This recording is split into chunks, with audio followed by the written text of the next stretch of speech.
La antropología y la salud van muy de la mano, ya que para tratar el proceso de salud-enfermedad se necesita el diagnóstico y estudio desde lo holístico, y lo que representa respecto a la profesión de enfermería el cuidado. Se necesita el debido conocimiento de la cultura y su entorno para que éste salga bien. Por eso se da la necesidad de educación y lo académico. Esto es importante, ya que abre puertas a nuevas ideas asociadas al cuidado, en donde se introduce la comunidad y el individuo, y los más necesitados. Entender que el estudiar distintas culturas o contextos sociales coopera hacia la investigación y el crecimiento de la profesión y disciplina, que un cuidado va más allá de lo biológico, pues en sí comprende lo psicosocial y la adaptación, para que esto se dé con base a una mejor comprensión del profesional y el enfermo. En la parte del choque cultural se da cierta relevancia a la idea sobre el papel fundamental que ejerce la familia en el acompañamiento hospitalario, donde se le permitirá el ingreso a una sola persona para que ejerza acciones de cuidado hacia el paciente. Esta persona será emocionalmente cercana, entre otras puede ser cónyuges, padres, hijos, etc., la cual realizará acciones de cuidado únicos que realizaba en su hogar y con el tiempo adiestrará típicamente a realizar cuidados meramente hospitalarios. Este acompañante será un puente de comunicación entre el paciente y el enfermero, que entre otra crítica, si los hospitales prescindieran de ellos, los hospitales no contarían con el recurso humano suficiente para prestar una adecuada atención a los pacientes. La acción que realizan los acompañantes es invisible para el sistema. Se le atribuye al personal sanitario, lo cual genera diferentes choques entre los mismos. Los acompañantes tienen la obligación del cuidado del paciente persona y no del enfermo objeto. Por ende, no tienen derecho a su diagnóstico y solamente hacen parte de su terreno emocional, donde se le discrimina al enfermero jefe de unidad los atributos que toman los acompañantes al momento de hacer vestimenta de pijamas, dormir en camas para atención a pacientes, recibir y consumir desechos del paciente y guardar alimentos en el respectivo lugar de cuidado, ya que la preocupación se centra en el enfermo objeto, haciendo una revisión exhaustiva de indicadores de salud. También se coloca en posición la preocupación por el acompañante y habilidad que tiene para suplir sus necesidades básicas como persona, que en efecto, lo cual puede debilitar su acción cuidadora. Por otra parte, el choque del problema ambiguo es porque el acompañante no tiene ninguna relación con el enfermo objeto, sino pertenece al mundo del paciente persona, no forma parte de la praxis. Continuamos con lo que es enfermedad y padecimiento. Ahora encontramos con que hay hasta 584 palabras en castellano que nos sirven para poder nombrar la enfermedad. Algunas de estas palabras las utilizamos cotidianamente mediante sinónimos. Entonces encontramos palabras como lo es malestar, sentirse mal, molestia, trastorno, tener mala salud, etc. Actualmente, en la lengua inglesa existen tres términos para designar la enfermedad. El primero es disease y esto es lo que nosotros entendemos por enfermedad. Es el diagnóstico, el tratamiento, el conocimiento que se tiene sobre los síntomas físicos y la práctica médica que esta conlleva. Continuamos con illness, que se refiere a la experiencia cultural e interpersonal que posee la enfermedad. Aquí ya entramos a hablar de lo que son los problemas que produce la enfermedad al enfermo y a su familia. Y por último tenemos sickness, que ya es la dimensión simbológico-social que posee la enfermedad. Aquí ya se implica lo que es la ideología en torno a la enfermedad y los posibles estigmas que ésta puede generar. Para poder entender esto, lo vamos a hacer con un ejemplo. Entonces tenemos el SIDA.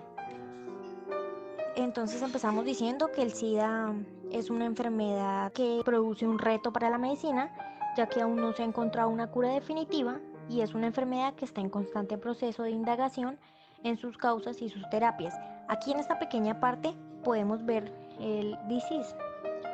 Ahora, decimos que es una enfermedad que provoca gran sufrimiento en los pacientes debido al deterioro biológico que ésta produce y a las condiciones de sus cuidados. Aquí vemos illness, que es el padecimiento. Y por último, pues vemos que es un malestar provocado en el paciente debido a los estigmas que produce la sociedad en torno a la enfermedad y al posible rechazo social y marginación que ésta provoca. Aquí ya vemos signos, malestar que provoca la enfermedad. Encontramos el caso de un niño llamado Manuel, que padece un trastorno neurológico degenerativo de origen desconocido, que se va a desarrollar en tiempos y espacios diversos, en los que se van a alternar la enfermedad, el padecimiento y el malestar en distintos tiempos y espacios, que van a determinar el tipo de cuidado que necesita Manuel y su familia. Entonces tenemos el tiempo 1, que son los síntomas.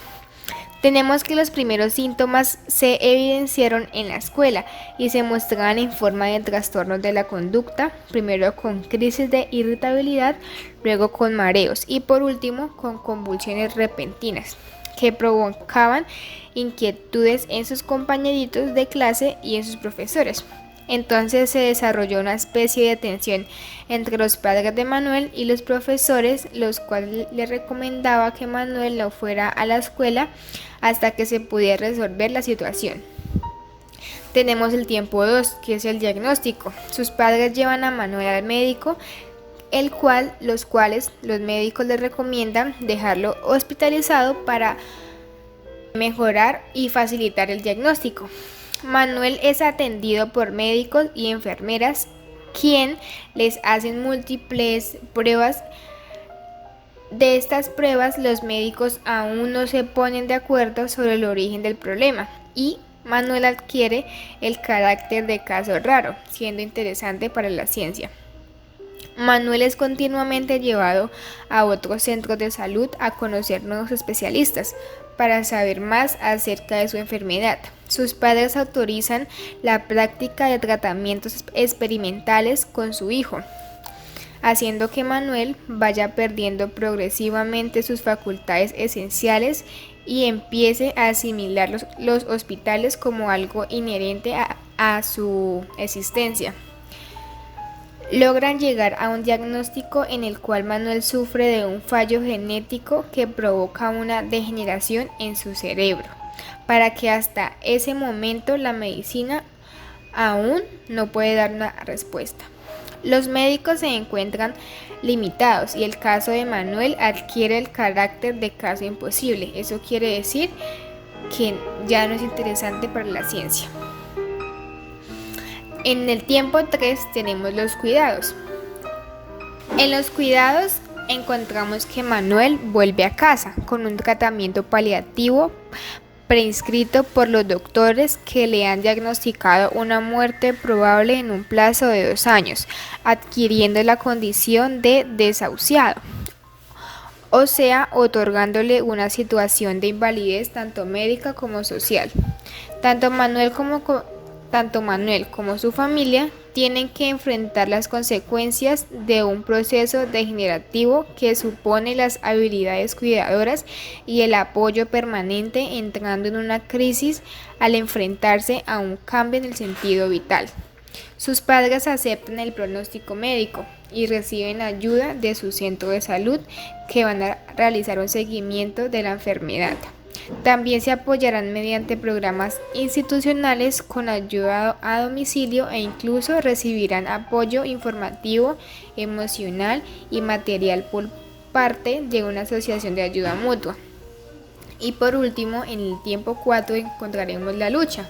Los padres de Manuel ya no aceptan el pronóstico y compaginan el proceso de atención de su hijo con posibles soluciones alternativas que los llevarán a consultar nuevos especialistas y tal vez utilizar terapias no convencionales como lo son los curanderos y centros religiosos.